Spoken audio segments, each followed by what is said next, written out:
తల్లిదండ్రులు ఇద్దరూ టీచర్లే. 7వ తరగతిలో స్ట్రేట్ ర్యాంకర్. అమెరికా వెళ్లాలనుకున్న ఆయన అనూహ్యంగా రియల్ ఎస్టేట్లోకి ఎంటర్ అయ్యాడు. క్రమంగా పరిటాల రవి ప్రధాన అనుచరుడిగా పేరు సంపాదించాడు. రవిపై దాడులు జరుగుతున్నాయని తెలిసి అప్పటి వరకు రవి చుట్టూ ఉన్నవాళ్లు దూరమైపోయారు. ఆయనతో కలిసి తిరగటానికి సైతం జంకేవారు. కాని ఈయన మాత్రం ఏం జరిగినా నీ వెనక నేను ఉన్నానంటూ వెంట తిరిగాడు. అనుకోకుండా సినిమా ప్రొడ్యూసర్ అయ్యాడు. అదే రీతిలో పొలిటికల్ ఎంట్రీ కూడా ఇచ్చాడు. ఎంపీగా ఓడిపోయినా 2 సార్లు ఎమ్మెల్యేగా గెలిచి సత్తా చాటి ఇప్పుడు హ్యాట్రిక్ కోసం రంగంలోకి దిగుతున్నాడు. ఆయనెవరో కాదు, ఎమ్మెల్యే వల్లభనేని వంశీ. చదువుల్లో స్ట్రేట్ ర్యాంకర్ అయిన ఆయన అమెరికా ఎందుకు వెళ్లకుండా ఆగిపోయారు? అసలు ఆయనకు పరిటాల రవికి ఎలా పరిచయం ఏర్పడింది? ఓనమాలు నేర్పిన టీడీపీని ఎందుకు వీడారు? వంశీ బయోగ్రఫీ ఏంటి తెలుసుకుందాం. ఎమ్మెల్యే వల్లభనేని వంశీ 1972లో రమేష్ చంద్, అరుణగారి దంపతులకు కృష్ణా జిల్లా గన్నవరంలో జన్మించాడు. వంశీ తల్లిదండ్రులు ఇద్దరూ టీచర్లే. చిన్నతనం నుంచి చదువుల్లో చురుకుగా ఉండేవారు. ఆయన ఉంగుటూరులో 7వ తరగతి వరకు చదువుకున్నారు. ఆ సమయంలో 7వ తరగతిలో ఆయన స్టేట్ బ్యాంక్ కూడా పొందారు. 8వ తరగతి నుంచి 10వ తరగతి వరకు తాడికొండ రెసిడెన్షియల్ స్కూల్లో చదువుకున్నారు. ఆ సమయంలో స్టేట్ లెవెల్ ర్యాంక్ కూడా పొందారు. విజయవాడ గౌతమ్ కాలేజీలో ఇంటర్ పూర్తి చేసి వెటర్నరీ డాక్టర్గా మాస్టర్ కోర్స్ని తిరుపతి ఎస్వి అగ్రికల్చర్ కాలేజీలో పూర్తి చేశారు. ఆ తర్వాత వంశీ అమెరికా వెళ్దామని ప్రయత్నించారు. కానీ ఆయనకు వీసా ప్రాబ్లమ్స్ వల్ల వీలు కాలేదు. ఈ తరుణంలో రియల్ ఎస్టేట్ వ్యాపారం స్టార్ట్ చేశారు. ఈ టైంలోనే పరిటాల రవికి ఆయనకు పరిచయం ఏర్పడింది. అతి కొద్ది రోజుల్లోనే పరిటాల రవికి వంశీ ప్రధాన అనుచరుడిగా మారారు. ఈ సమయంలో పలు వ్యాపారాలు కూడా చేశారు. వంశీని పరిటాల రవి సొంత తమ్ముడిలా చూసుకునేవారట. పరిటాల రవిపై దాడులు జరుగుతున్న సమయంలో ఆయనతో ప్రయాణించటానికి అందరూ భయపడేవారట. కానీ వంశీ మాత్రం ఆయనతో ఎలాంటి భయం లేకుండా ప్రయాణం చేసేవారు. ఆయన ముఖ్య అనుచరుడిగా పేరు సంపాదించుకున్నారు.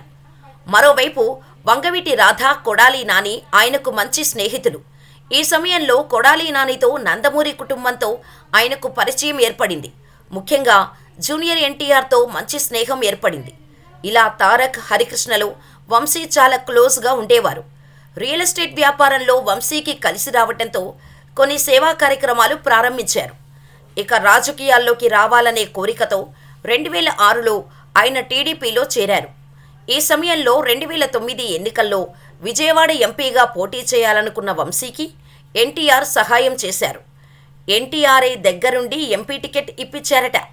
ఈ ఎన్నికల్లో విజయవాడ ఎంపీ అభ్యర్థిగా టీడీపీ తరపున పోటీ చేశారు. కానీ కాంగ్రెస్ పార్టీ తరపున పోటీ చేసిన లగడపాటి రాజగోపాల్ ఎంపీగా గెలుపొందారు. ఎంపీగా పోటీ చేసి ఓడిపోయిన తర్వాత తన వ్యాపారాలు చూసుకుంటూ తెలుగుదేశం పార్టీలోనే కొనసాగారు. ఈ సమయంలోనే వంశీ దృష్టి సినిమాల మీద పడింది. ఆయన సినిమా నిర్మాతగా మారారు. 2009లో పున్నమినాగు, 2010లో జూనియర్ ఎన్టీఆర్తో అదృశ్య సినిమా నిర్మించారు. ఆ తర్వాత రవితేజతో 2018లో టచ్ చేసి చూడు అనే సినిమాను కూడా తీశారు.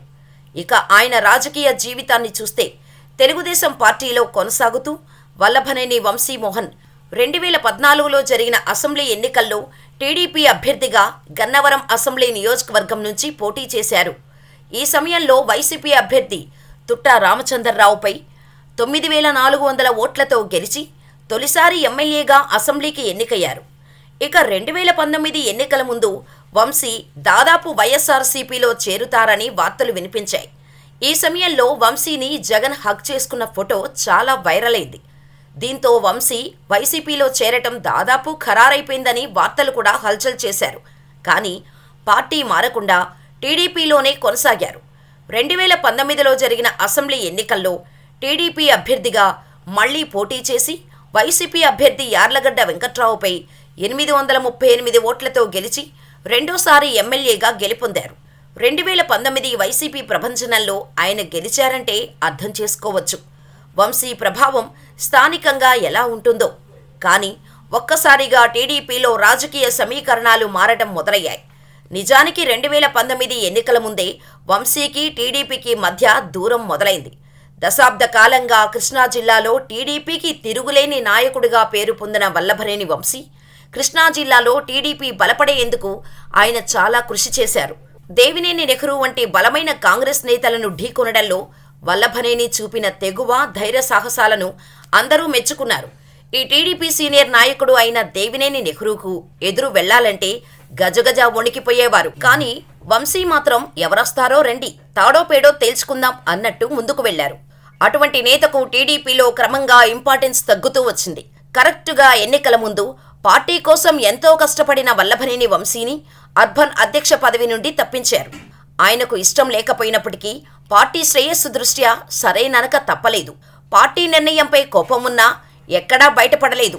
అయితే వంశీని రాష్ట్ర కార్యవర్గంలోకి తీసుకొని ఆయనకు కీలక బాధ్యతలు అప్పగిస్తామని అప్పట్లో చంద్రబాబు హామీ ఇచ్చారట. అయినప్పటికీ వంశీ ఆగ్రహం చల్లారలేదు. దీంతో అప్పటి నుంచి పార్టీకి వంశీకి మధ్య గ్యాప్ వచ్చింది. ఆ తర్వాత నుంచి లోకేష్ పెత్తనం నచ్చక పార్టీ కార్యక్రమాల్లో కూడా పాల్గొనకుండా ఉండేవారు. అయినప్పటికీ నియోజకవర్గంలో కీలక నేత కావటంతో ఆ ఎన్నికల్లో టికెట్ ఇచ్చారు. వైసీపీ సునామీకి చిగురుటాకులా వణికింది టీడీపీ. కానీ వంశీ మాత్రం గెలిచి నిలబడ్డారు. టీడీపీ ఓడిపోవటం, అంతర్గత కలహాల కారణంగా వల్లభనేని వంశీకి టీడీపీకి మధ్య దూరం పెరుగుతూ వచ్చింది. పార్టీ నిర్వహించే కార్యక్రమాలకు ఆయన దూరమయ్యారు. కేవలం లోకేష్ చేతుల్లోకి వచ్చిన తర్వాత పార్టీ విధానాలు దెబ్బతిన్నాయని బహిరంగంగానే విమర్శలు గుప్పించారు. దీంతో ఆయనకు వ్యతిరేకంగా టీడీపీ నేతలే తప్పుడు ప్రచారాలు చేయడం ప్రారంభించారు.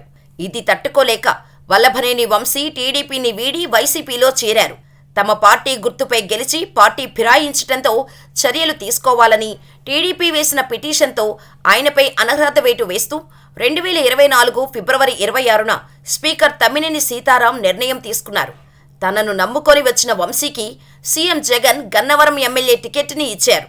ఈసారి కూడా గెలిచి హ్యాట్రిక్ విజయాన్ని అందుకోవటానికి ప్రణాళికలు వేస్తున్నారు వంశీ.